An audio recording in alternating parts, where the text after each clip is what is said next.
We are here with Tracy Saville, the Sacramento startup founder of Sofiia, or co-founder of Sofiia. Tracy, can you tell us a little bit about yourself and your startup? Sure. Excuse also the sunglasses, and I'm sitting here at Temple Coffee, which I super love because Sacramento, and it's one of our favorite places. I'm an active entrepreneur in Sacramento, and this is not my first company, but it is the end of the second year of my journey and adventure in developing really an augmented intelligence engine that helps find people's behavior traits online and helps give them the tools and the insights that they need to make behavior changes that can affect their relationships in work and at home and in life. And so as a technology entrepreneur, it's really, I'm really 3 years new, let's call it that. But as an entrepreneur in general, this is not my first venture. This is maybe my sixth or seventh. I co-own a lumber company with my husband here in Sacramento as well. And I'm an active mentor and active facilitator of supporting the startup ecosystem and growing the startup ecosystem here in my hometown region. And in particular, I have a strong leaning towards helping other women founders find their way. And my partner, we are four co-founders, and three of which are women. One of which, Laura Hansen, is also a Sacramentan here locally. Jeannie, our sort of learning systems and learning technology partner, is out of Los Angeles. Jeannie Kim Han, she's a PhD, is currently working with CSU Dominguez Hills, who is also a research partner of Sofia's, which I can talk a little bit about. And then Jay Van Ziel, who is South African and currently spending half his time in South Africa and half his time here in the US, is our social computational scientist and CTO partner. And we have a host of advisors, technical marketing, and other in our team. My head of product development, UI and UX, his name is Mark Wayman, and he is out of Silicon Valley. His last and one of his current projects is also a company called Capture. And we are, real simply, what Sofiia is. And I like to be able to talk about Sofiia from this perspective. You can think of AI as being either artificial intelligence or augmented intelligence. And of course, as most people who are maybe directly in or even dabbling around the edges of technology startups today, AI is playing a bigger and bigger role in every technology, but particularly in what we call platform technologies. So if you think of Amazon, if you think of Apple, if you think of those are platforms. And if you think of IBM Watson is a platform, and Facebook is increasingly seen as a platform. And the platform economy says AI is either helping to replace stuff that humans do, or it is helping to think about data differently and learn more about who humans really are and what they really need and what they really want. And in that case, it's augmented intelligence. And that level of insight intelligence is helping people be better, or smarter, or faster, or all of the above in what they're doing, either in the workforce or in their personal lives.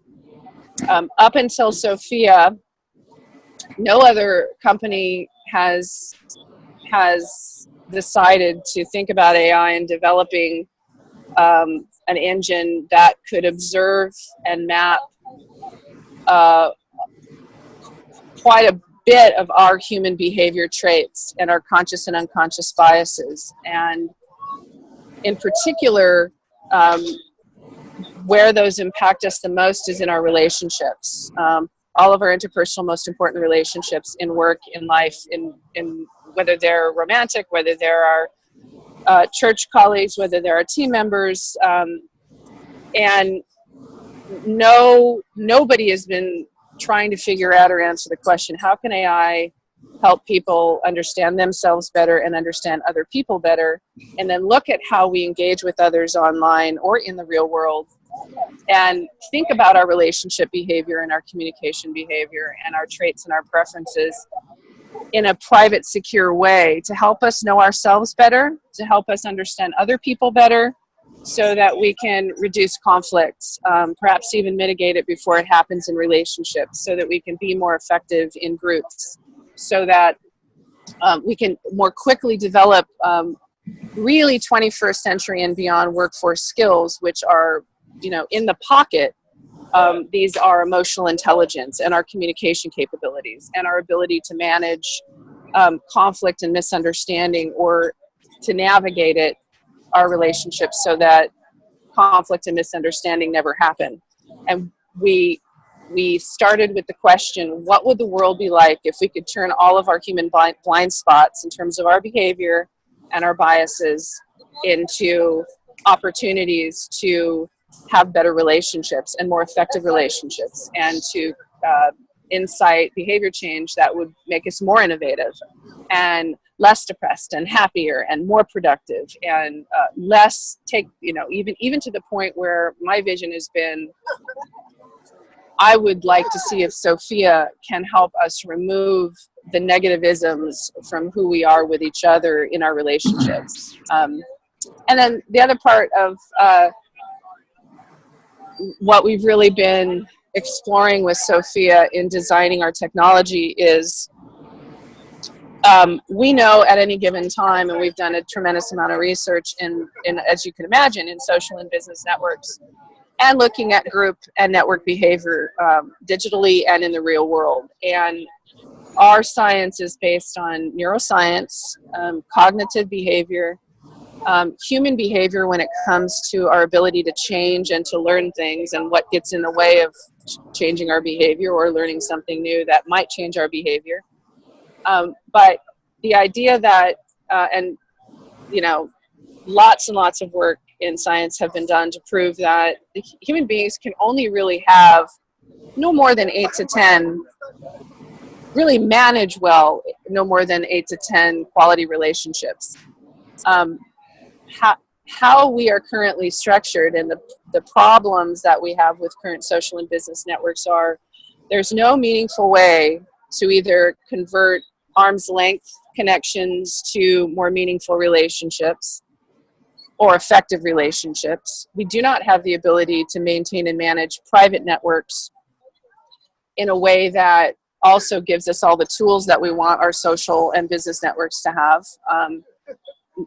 Neither LinkedIn nor Facebook or any other network at this point allows us to bring the most important people into a private network, design it the way we want it, and then help us to see and manage all of our communication and activity that we might have with other people. And so Sofiia is a relationship management network, a private relationship management network, sitting on top of a powerful augmented intelligence insight engine that learns who people are and helps them to understand more of who they are, and also observes and looks at and helps facilitate our most important relationships over time. Ideally, you could have 200 most important relationships in your Sofiia network, but there might be 6 small mini networks in that cluster, and you can have work and personal sitting side by side with the security, and you set and control the parameters. So how would this work for somebody? Can you give me a kind of a use case scenario, how whether team or personal life? Sure.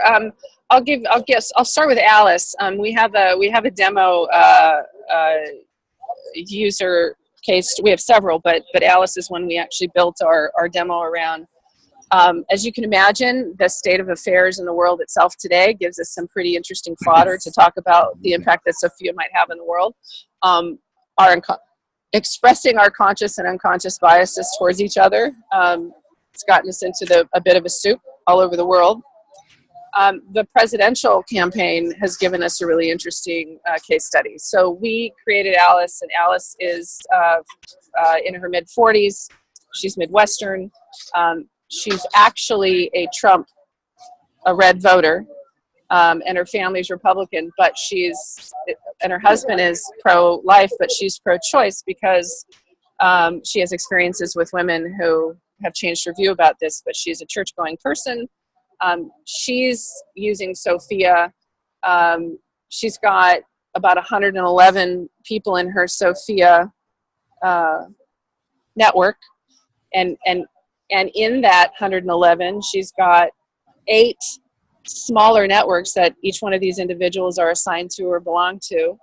She's also using Sofiia, has created 6 or 7 groups that people either in her network or out of her network use Sofiia to participate with her on, ranging from church activities to fundraisers to planning weekends to actual events she's managing, and Sofiia helps her do that because Sofiia has embedded chat and video and content management and sharing and collaboration tools. And in this case, imagine that Alice has taken 9 trait challenges, and she's got what we call a looking glass. Her map, which is she keeps private, although she shares some of this with some of her close people. She's taken 2 of the politics and sort of civic trait challenges. She's taken the emotional intelligence challenge. She's taken a couple of communication quotient challenges. She's taken the risk challenge, and she's completed about 60% of her profile, which isn't just average profile information. It's a pretty deep bench of self-reported preferences about what she likes or doesn't like, what she thinks or doesn't think, across a range of topics: marriage, sexuality, politics and voting, food, etc. So in our use case, a new voting challenge has come out, and Alice is addicted to 3 things with Sofiia. Number 1, because Sofiia creates a private and highly relevant shopping experience for people based off their data that they also own and control. Every other day, she set her notification settings, so she's getting really valuable offers from individual advertisers who are sending it to her private store, that advertisers are feeling much better about in terms of the advertising relevancy, because these are products or services that are really matching who she really is. And so she goes in and checks these daily.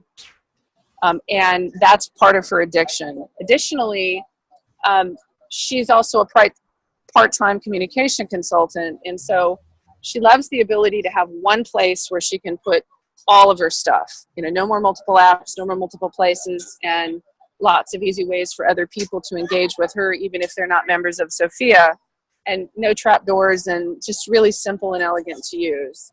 And thirdly, she's doing 2 things right now actively. She's trying to grow her consulting business, and she's recently become aware through Sofiia that her external personas may be turning off potential blue voting, in her mind, sort of progressive or non-conservative people.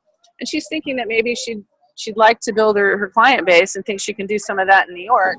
So she's been paying attention to how could she change? How could she do what she needs to do? And Sofiia also lets you have multiple personas. So you have your primary profile, but she's got a couple of personas, most of which are out there, but also still private. In other words, who she really is the most intimate details of her she doesn't share in some of these personas, but she's got a work persona, and she uses Sofiia to search and find not just potential clients, but potential collaborators on some of her projects as well. So Sofiia has helped her identify or given her insight into how she can reach out to people she thinks she might not be connecting with. Is that it? Yes, yeah, and so Sofiia can first of all help her manage and conduct her most important relationships that are in the network much more effectively and efficiently, and can monitor group communications and her own communications depending upon how she set her settings to help her track and think about what she's doing with other people. sometimes that, and a good example of that would be if there was conflict in language happening in one of her group communications with her church group. Everyone that's in that church group in her network has bought into the settings that she set for that group, and part of that is they're all committed to each other to having positive communications. And if Sophia finds some dissonance in the patterns of communication and wants to call that to the group's attention, Sophia would provide that level of insight. When it comes to better managing and having more positive current relationships, but Sophia then helps facilitate for new relationships a much better way of converting so-called social connections. And Sophia, you can migrate everything in and put it in holding patterns, people, until you're ready to assess them more specifically. And Sophia facilitates your ability to not just find potential relationships in key areas that you might be looking for, but especially if you're in the network, if you don't know someone and Sophia can match you to someone, already the level of relevancy between those searches is going to be higher. The culture in Sophia, generally speaking, are people who are leaning in to being better people, to having better relationships, to wanting to understand themselves more, or are on a trajectory to want to do that and are trying to figure it out. So whether you're looking for collaborators in business or people to have interpersonal relationships with,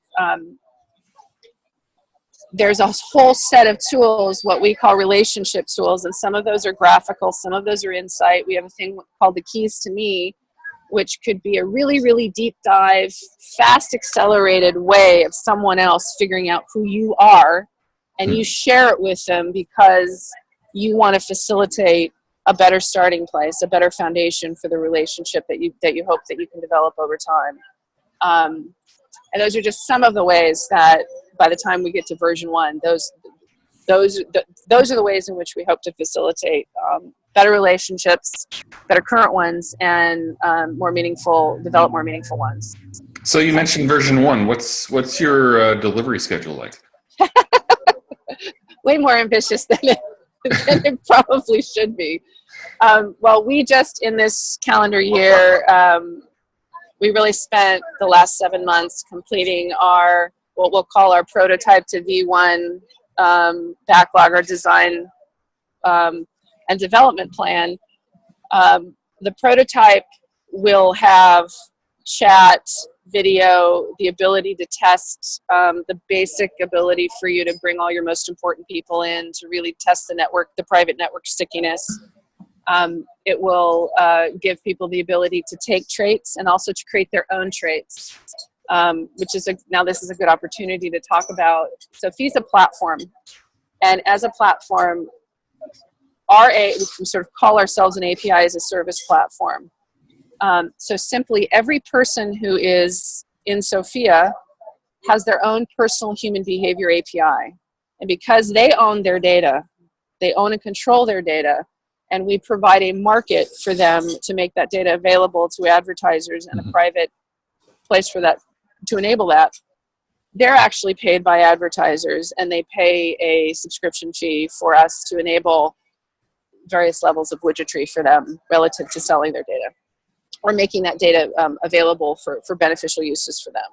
But it's a kind of a people primacy first value system.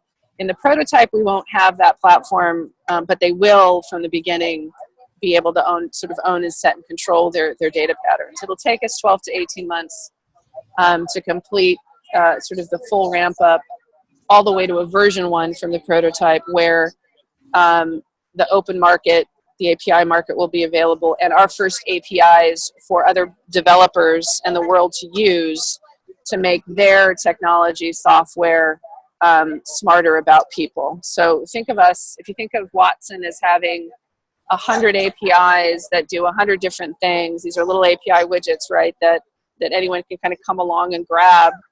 A sentiment engine, as an example, is a good one. Google Mind, sort of thinking about operating the same way. So that's really what our business model is. And but the one really cool thing that we have decided is that we believe that gone are the days that human beings should be paying arms and legs for the ability to have a much better online experience for all the tools that they need to communicate and engage with others, and frankly, just the way that they manage themselves. You kind of think of us as a personal relationship management tool. So we're sort of like the human side of a Salesforce. If Salesforce was just all about the highest level CRM you could sort of imagine, we're giving all that to people and a much more freemium experience at the beginning as well. So the chat, the video, the ability to take traits and build traits and swap traits and share your map and sort of manage the basic things you need to with people. It's all in the freemium version. This is super, super ambitious. It is. And you know, we started, so we have a couple of advisors on the technology side. And of course our CTO has been working in AI and network architecture for large banking infrastructures in the US for 10, 15 years.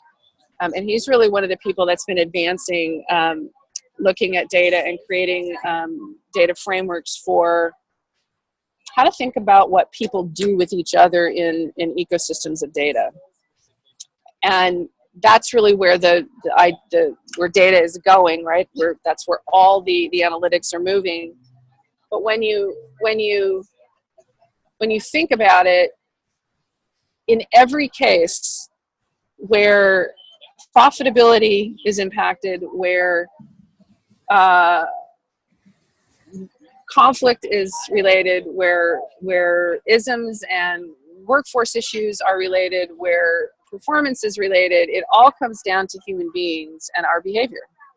And our behavior is inexplicably tied to our personality traits, our learning and cognitive quotients, our appetites for risk and change, and a host of behavioral traits that, including emotional intelligence and other aspects of intelligences that are all then tied to skills and are all a part of the communication, decision making, and action loop when it comes to what we do with other people. So yes, it sounds ambitious, and it is ambitious, and we're not underselling that. And of course, I've never been shy about trying to do ambitious things, but each one of our partners and all of our advisors, we've been in some cases very fortunate to find and earn the respect and trust of some really incredible people on our team. And we even have, we spent, there's a company called MySwirl, which Laura and I were involved with in 2015. And while there are shades of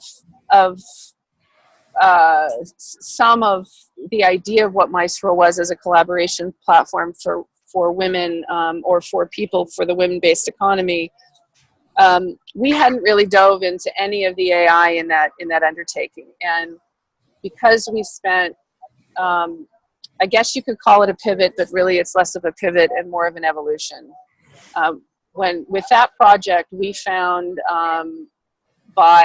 we'd spent all of 2015 designing and building our core team members and doing something which has turned out to be really smart, which is develop key strategic partnerships with customer channels that are really critical for scaling and growing, and that allowed us to have contracted relationships that give us more than 1 million human beings who will use and test our product. 1 million beta testers? Yep. Wow. Yeah, more than that, but that's that's verified when we know that that's a controlled number. And relationships with companies that give us immediate doorways to companies like Accenture. We've got a strategic partnership with a company called Boxspring Technologies that's quietly been developing really the Netflix for business. It's a whole new way of training through original video content. And Sofiia is slotted to be the insight inside that platform. We don't talk about it normally, but that's a good example of the work that we've been doing along the way. So if we were starting from ground zero, we didn't have any of that done, and we didn't have the right sort of scientists and developers in queue. Yeah, what ambitious would soon turn to silly, but it's still very ambitious. We are at the point we're raising now. We've been completely bootstrapped. We're now raising $225,000 to complete our prototype, which will take 60, 90 days, headed right into our first testing phase with the first 5,000 testers. And at least 60% of those will be here in Sacramento. Oh, cool. I am working really hard to try to keep at minimum our headquarters here. We're going to have people on the team who are not sited here. They'll be in Silicon Valley, they'll be in LA, they'll be in South Africa, possibly even in Oregon, and maybe even in Boulder, Colorado. And we're looking and we're now officially looking everywhere for capital. However, one of our senior advisors, Margaret McKenzie, is now the managing director of Astia, which is a really successful, growing ecosystem of global investors. And she's been working behind the scenes to hopefully bring that new capital here to Sacramento. And we're looking for convertible note funds at this point for our prototype. And really, we're raising 225 right now. It's got a 4-month run rate, and then we're going to. But at the same time, I'm raising $775,000 for the balance of this year. That gets us to V1. So that's basically the math, and it's a 12 to 16, 18 month time frame. Wow.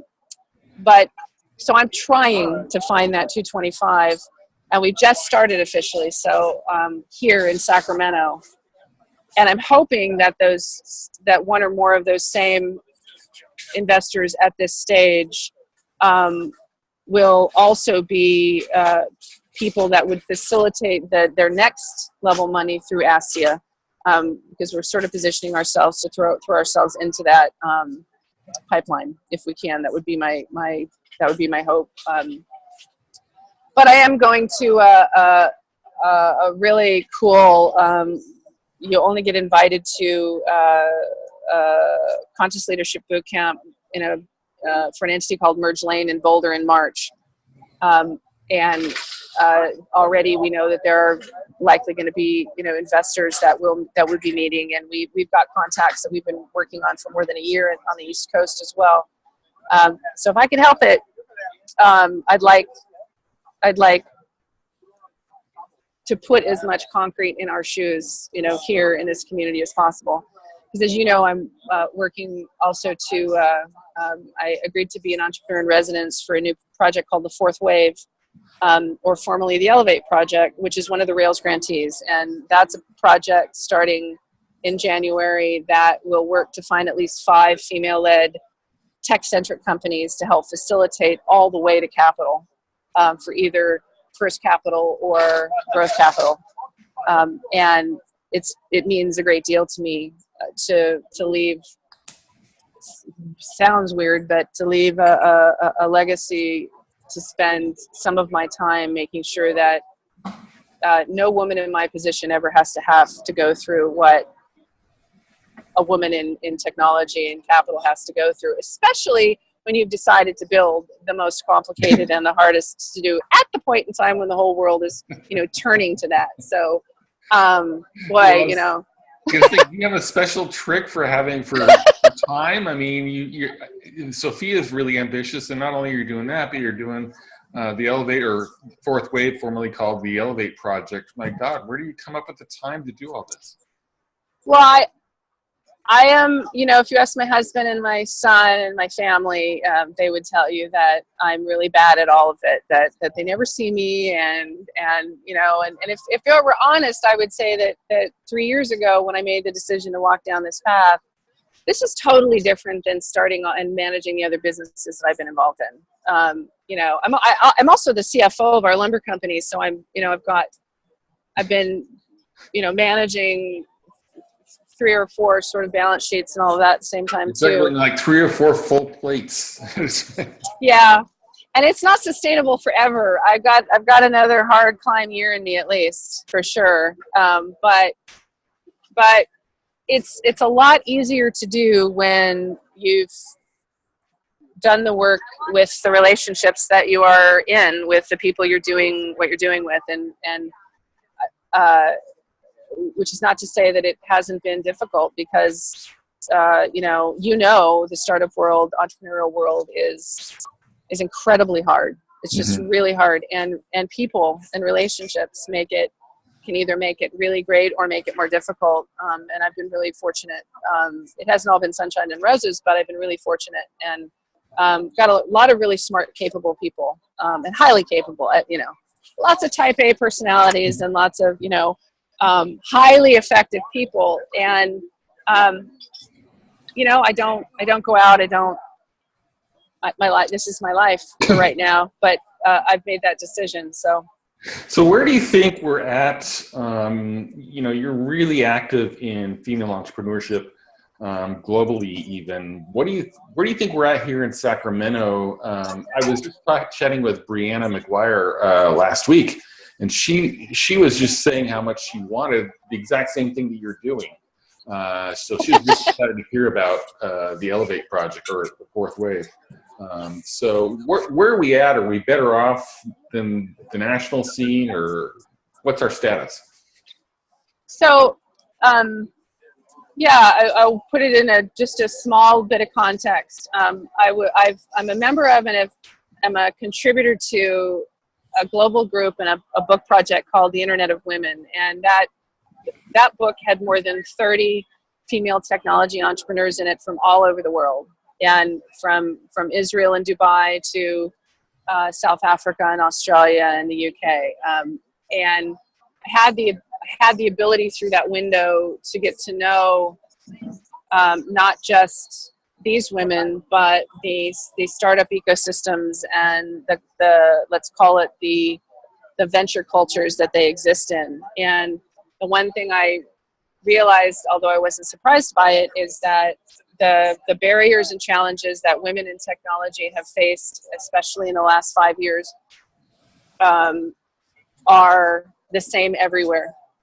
There are some places that have higher bridges or higher walls to climb and longer bridges to cross, because the cultures, either religiously or politically, are so I want to use a different word, but are so completely different and therefore difficult. I know women in other places of the world who are secretly starting, growing, or managing companies because it's against their culture to be involved in it, which I guess is a conversation for another time. But so we're sort of all facing it, and simply put, the culture of venture money and the culture of technology, especially in this last decade, but increasingly in the last 5 years, everywhere, has been dominated and driven in part by the people who brought the capital and the people who had the sort of position of control in creating and designing the rules and the infrastructures for who gets selected, and what does a boot camp look like, and what does a startup weekend look like, and so all of that is reflected, and it's been 90%, 95% male architected, and so it hasn't been a natural transition in a lot of the ways in which the cultures and the ecosystems and the sectors are sort of run. Not only do they not lend themselves to being appetizing to women, by gender, but women do many, many things differently. And so including, we're a lot more apt to think about building our companies in conscious leadership cultures. We're a lot more likely to really believe in collaborative structures. We're much more, there's a whole host of things that we do differently. Not everyone, but by and large. And so frankly, we've had to create our own incubators and our own ecosystems and collect sort of and structure funds and even applying to funds and how we're analyzed, which is not about changing the rules of how scrutinous we are about looking at female-led companies. It's simply changing the conversation, the dynamics of the culture, so that you could really get women to lean hard in, and that's the thing. The idea of throwing myself into Y Combinator actually makes my head hurt. Not because it's bad, and clearly, and I'm not even saying that I won't eventually end up doing business with the capital that exists down there. But for me, it was a different scenario. So in terms of Sacramento, I would say that in part because the city has put this $1 million and a big piece of their shoulder against developing innovation in this last 12 to 18 months. And I'm starting to see pieces fall into place that are really foretelling a very robust next 5 to 7 years. I'm very excited. All sectors, new tech, ag tech, med tech, health tech, and frankly, and clean tech. We really have an opportunity to do something cool there too. And so I think we're probably ahead of the game for some cities, but I also think as compared to say Boulder or Austin or New York, we're probably 2-3 years behind, but I think we're going to accelerate and catch up in terms of how attractive we are to external capital. And that's where it's at. We have to be able to develop a reputation for cultivating really sound companies. And that's the other thing that will assist in the reputation. There's a lot of really smart, great people aware of that and collaborating to make sure that happens. And I feel really bullish about our region for everyone, people of color, for men and women. Really excited about it. Cool. Well, what can we expect from the fourth wave? What can Sacramento expect to see come out of that in the next year or so? So at least a day or two of intensive education for a selected cohort. We're going to immediately come out and sort of put an open call to start meeting and talking to female-founded, at least majoritively founded, tech-centric companies. We're going to try to look at our key growth sectors, our job development sectors. We'll have 1 or 2 sessions and evenings where we bring together key influential resources, including capital.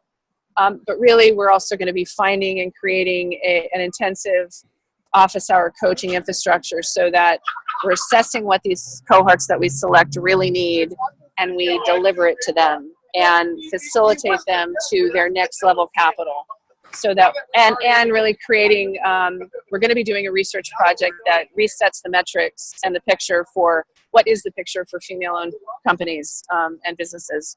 But primarily, we're going to be looking at crunch-based data and other data that helps us understand where are women in the STEM technology cycle. Mm-hmm. We've only been funded at $25,000, so we're looking at other funding sources as well. Cool. And I'll be very active in establishing and getting all that done this year, and then really working to hand the baton off to someone else. Okay. Cool. Which could happen sooner rather than I think Nancy Perlman, who's the founder of that program, would like. But again, we also have a pretty big network of some amazing women and men that are jumping in to help. So to kind of wrap things up, I know you got a ton of stuff to do, obviously. Any words of advice for other female founders out there, especially ones who are less experienced and don't have as much time? Too simple. First of all, you're not done until you're dead. and that is tied to the idea that one of the things, this is a hard lesson I learned, and it was an expensive one, physically, emotionally, and financially for me. And that is that it's really easy, but especially for women, from my point of view, we attach ourselves to outcomes and we attach ourselves to what we hope to do. And almost always we are overcompensating for what we think we have to do to succeed. And so allowing yourself to be more flexible and to not be so rigid about what we define success as. First of all, 500 gets you in the Hall of Fame. So if you fail 50% of the time and you succeed 50% of the time in every single decision you make and every single... Hello? Hello? You there? Oh, I'm sorry. I'm here. Oh, I'm here. Sorry. That's today's technology interjecting in. Then you're doing well. So giving yourself a break, but also not underestimating how important it is to think about the relationships and the communication and how you find and bring in relationships and partners, and collaboration is really easy to say. It's easy to do. It's a lot harder to do, and you have to be very intentional and conscious about it. And then finally, again, you know, if we look at the statistics for the percentage of companies that end up actually getting even funded out of seed to build a prototype, a thing that they want to build and have the luxury of being able to prove the thing that they have a vision to prove, it's very small. But you increase your chances of that happening by not creating these sort of false or artificial expectations and boundaries. And learning who do you have to be to get this done means you got to go look at all the people who are doing it really well and doing it successfully. And I mean, that's always been my advice to anyone my whole life, which is when I had a publishing company, no matter what I've done in the past, I go investigate and figure out what are the traits, characteristics, qualities, and paths and decisions that other people have made that are making this happen. And Emulate others. It's a puzzle, it's a process, it's a system. And not every puzzle is going to work and not every system is going to work, but you have to be willing to pull yourself up and not be attached to the failure, learn from it quickly, get up and move on. Good advice, good advice. We'll see if that's still my advice a year from now. All right. Well, Tracy, I don't want to take any more of your time. Thank you very much. Absolutely. And if you have anything to share as far as the fourth wave or Sophia, feel free to send it to me and we'll get it posted on Startup Sac. We will. Thanks so much. Right, it's been a total pleasure. See you later. Bye. Bye.